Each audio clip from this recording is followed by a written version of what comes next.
কলাগুলো পাকছে কিনা, কতদিন ধরে তো বস্তা দিয়ে ঢাইকে রাখছি। আজকে উমা, আও দেখো দেখো দেখো, আমাদের গাছের কলাগুলো সব পেকে গেছে। এই যে তোমরা তো কেউ খুইলা দেখো না, দেখো একদম সবগুলা হলুদ হয়ে গেছে, নিচে খালি কয়েকটা আছে কাঁচা আছে, সবগুলা পেকে গেছে। আচ্ছা কলাগুলো ওদিকে নিয়ে যাই।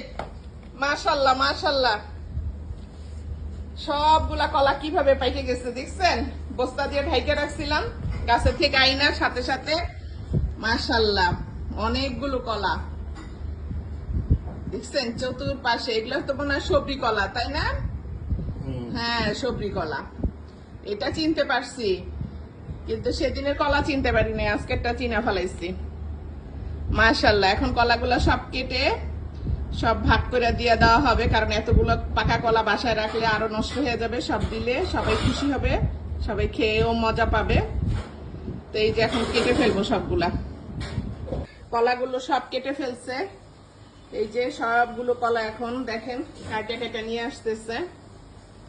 অনেকগুলো কলা হয়েছে, এখন তো একটা দোকানই দেওয়া যাবে কলাগুলো দিয়ে। না, এগুলো এখন সব বিতরণ করতে হবে, কারণ বিতরণের কাজে লাগিয়ে যায়। কাকে কি কোথায় কোথায় পাঠানো যায় দেখি। 2-4টা যেই খাক, খায় অ্যাটলিস্ট বলতে তো পারবে যে গাছের কলা খেতে কেমন লাগে। আর সবাই দোয়া দিলে সেই দোয়ার বরকতে গাছে আরো বেশি করে কলা ধরবে।